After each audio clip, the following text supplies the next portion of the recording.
Mbak? Baik Ibu, hari ini. Alhamdulillah. Hari ini kita akan mengadakan percakapan pra-observasi ya Pak. Siap Ibu.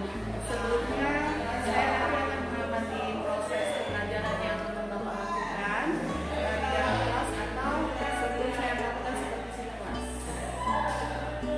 Adapun tujuan melakukan supervisi adalah untuk mengetahui dan mengevaluasi jalannya proses pembelajaran yang Bapak lakukan, dan kita melakukan percakapan pra-observasi hari ini gunanya sebagai persiapan awal agar Bapak bisa lebih siap lagi dan lebih berpikir lagi dalam memberikan pembelajaran yang terbaik bagi pasien kelas Bapak ya. Baik Bapak, ada beberapa pertanyaan yang akan saya sampaikan kepada Bapak. Yang pertama itu berkaitan dengan tujuan. Nah, kira-kira tujuan pembelajaran apa yang ingin Bapak capai? Tujuan pembelajaran yang ingin saya capai sendiri adalah bagaimana anak-anak dapat mengidentifikasi bentuk dan kedaulatan suatu negara, khususnya kan negara Indonesia, negaranya sendiri nih. Kemudian tujuan pembelajaran yang kedua adalah anak-anak dapat menghargai bagaimana bentuk negara dan juga kedaulatan negara tersebut harus selalu dijaga sebagai seorang warga negara. Baik, Bapak. Jadi ada dua tujuan ya Pak yang ingin Bapak capai ya. Nah, kalau ada dua tujuan, lalu bagaimana dengan area pengembangan yang ingin Bapak capai? Untuk area pengembangan yang saya capai itu ada dua, pengetahuan dan keterampilan. Untuk pengetahuan itu saya harapkan anak-anak dapat memaknai bagaimana jenis-jenis bentuk suatu negara, bagaimana kedaulatan negaranya sebagai negara Indonesia. Kemudian untuk keterampilannya, anak-anak dapat memiliki rasa nasionalisme dan juga rasa cinta yang tinggi terhadap negaranya. Oh, bahwasanya kok ini negara saya, bentuknya seperti ini dan kedaulatannya begini, seperti ini. Baik, jadi area pengembangan yang Bapak ingin capai itu ada aspek pengetahuan dan aspek keterampilan ya Pak ya. Nah, saya ingin mendengar ya Pak, bagaimana rancangan pembelajaran yang ingin Bapak terapkan di dalam kelas. Mungkin dari segi strategi pembelajarannya, model pembelajarannya, ataupun dari metode pembelajarannya. Untuk modelnya sendiri saya menggunakan discovery learning, kemudian metodenya saya menggunakan metode diskusi. Kemudian untuk medianya sendiri saya nanti akan menggunakan media PPT, workflow dan juga video pembelajaran. Baik, jadi rencananya Bapak menggunakannya di dalam kelas ya Pak ya, yang diintegrasikan dengan pembelajaran sosial emosional, pembelajaran kemudian ada juga penugasan, ada pembelajaran juga ya Pak ya. Nah, bagaimana dengan media pembelajaran yang akan Bapak gunakan di dalam kelas? Untuk media sendiri itu karena ini kan kita mengharapkan terciptanya pembelajaran berdiferensiasi, saya menggunakan media PPT, kemudian video pembelajaran dan juga menggunakan workflow. Workflow ini kan salah satu aplikasi yang berbasis digital untuk bagaimana anak-anak mengetahui perkembangan digital. Baik, kira-kira apa nih Bapak akan melakukan kegiatan pembelajaran tersebut di hari apa? Kemudian di kelas berapa dan di jam berapa? Untuk pelaksanaan sendiri akan dilaksanakan di minggu depan, ini di hari Rabu di kelas 8C jam ketiga dan jam 4. Baik, nanti di hari Rabu depan di kelas 8C jam 3 dan jam 4 saya akan melakukan Siap, Bu. ya. Saya akan melakukan supervisi kelas, kemudian melihat juga dan serta mencatat apa saja yang sudah dilakukan di dalam kelas pada saat pembelajaran langsung ya. Nanti setelah Bapak melakukan kegiatan pembelajaran di kelas, kita akan melakukan pencatatan pasca observasi. Jadi sebelum kita akhiri apa yang sudah Bapak dapatkan dari percakapan kita hari ini. Yang saya dapatkan dari diskusi atau percakapan kita hari ini, yang jelas saya hari ini lebih harus mematangkan terkait dengan apa proses pembelajaran yang saya lakukan di minggu depan. Saya mengetahui apa model, media, metode yang akan saya lakukan di minggu depan, yang akan saya konsep di minggu depan untuk supaya lebih baik dan sesuai dengan apa yang tujuan yang ingin saya capai gitu. Baik, terima kasih Bapak atas waktunya dan sudah bersedia berbincang dengan saya di pra-observasi, dan sampai bertemu di kegiatan observasi di kelas pada hari depan ya Pak ya. Siap Ibu. Demikian kegiatan kita hari ini, sampai bertemu lagi di kegiatan observasi kelas dan percakapan pasca observasi. Wassalamualaikum warahmatullahi wabarakatuh. Terima kasih Pak. Sama-sama Ibu. Baik, saya awali. Assalamualaikum warahmatullahi wabarakatuh. Waalaikumsalam warahmatullahi wabarakatuh. Selamat pagi anak-anak semua. Pagi. Hari ini semangat? Semangat. Hari ini semangat? Semangat. Oh, Mas jawabnya semangat? biasa, memulai hari baru dengan pembelajaran yang baru. Karena di minggu sebelumnya kita sudah belajar mengenai dasar negara di bab 1. Kemudian kita sekarang masuk ke materi baru mengenai bentuk dan kedaulatan negara. Nah, sebelum hal tersebut kita mulai, hari ini masuk semua? Masuk semua? Aman? Masuk semua? Semua. Anak-anak, sebelum memulai proses pembelajaran kita hari ini, alangkah lebih baiknya kita berdoa terlebih dahulu. Berdoa pas, siapa sholatnya? Apa? Pimpin doanya. Sebelum kita mulai kegiatan hari ini, marilah kita sejenak menundukkan kepala, berdoa kepada Allah SWT. Berdoa mulai. Berdoa selesai. Oke, jadi tujuan pembelajaran kita hari ini adalah peserta didik mampu menjelaskan bentuk dan kedaulatan negara Republik Indonesia, serta mengetahui bentuk-bentuk negara di dunia ini itu ada apa saja sih, bentuk yang seperti apa, dan contohnya seperti apa. Hari ini kita bahas. Siap? Siap. Siap. Oke. Ya, sesuai dengan pasal 1 ayat 1, mohon ingat-ingat pasal 1 ayat 1 Undang-Undang 1945 dinyatakan bahwa negara Indonesia ada hukum. Maksudnya apa kalau negara hukum? Apakah semua wajib dihukum? Gimana maksudnya? Gimana sahabat? Maksud negara hukum? Menurutmu? Gak apa-apa, jangan takut salah. Indonesia adalah negara hukum. Menurut siapa? Seperti apa contohnya? Yang memiliki aturan. Yang lain? Pojok yang memiliki apa? Memiliki barangnya atau dirampok, berarti berhak mendapatkan perlindungan hukum.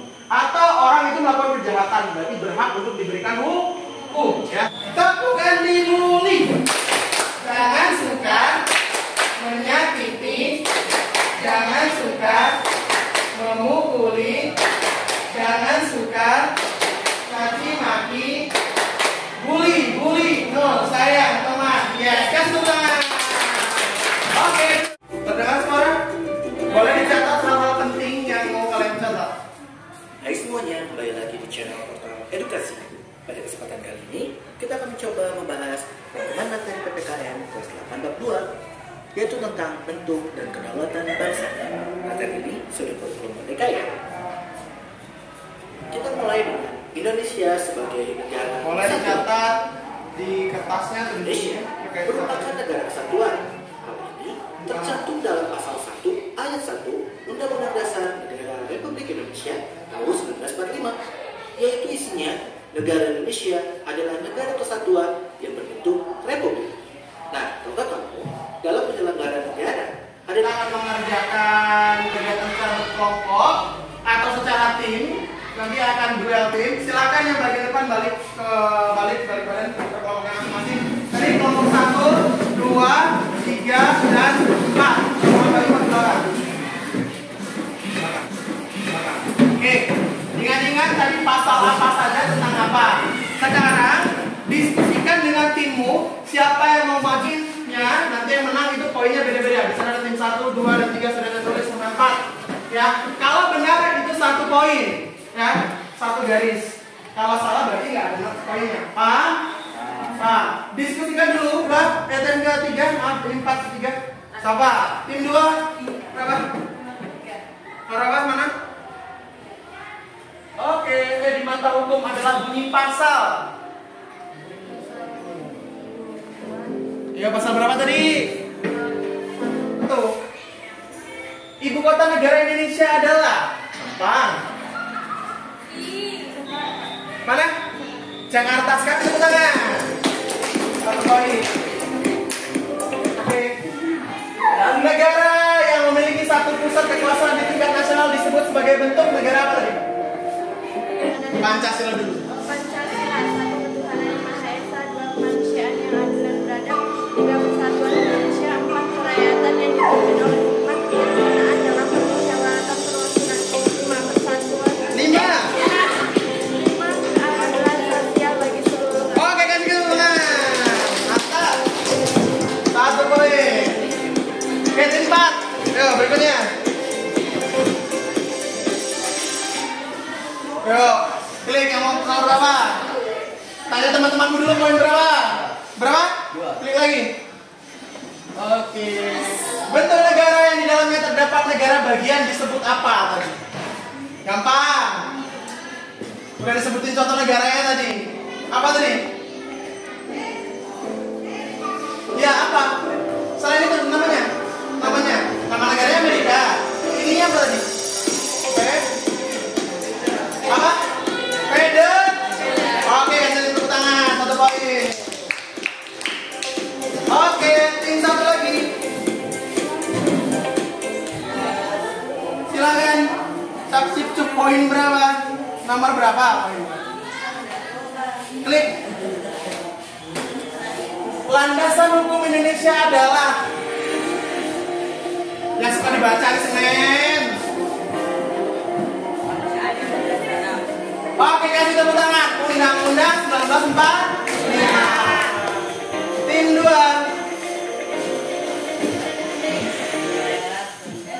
Ini poin berapa? Nomor berapa? 8. Klik. Siapa nama Presiden Indonesia sekarang? Gampang. Hah? Oke, kasih tepuk tangan. Bapak Jokowi. Tim 4. Ayo. Pilih poin. Dasar negara Indonesia adalah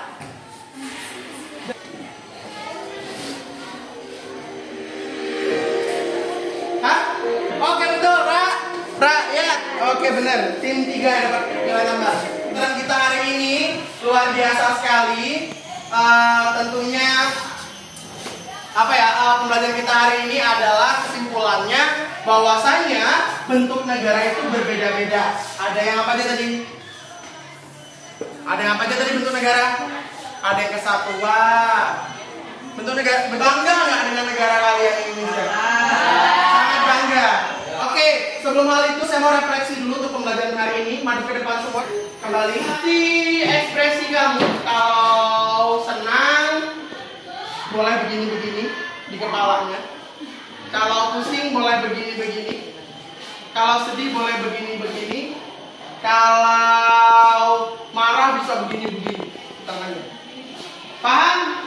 2, 3. Oke, senang semua. Doi senang juga.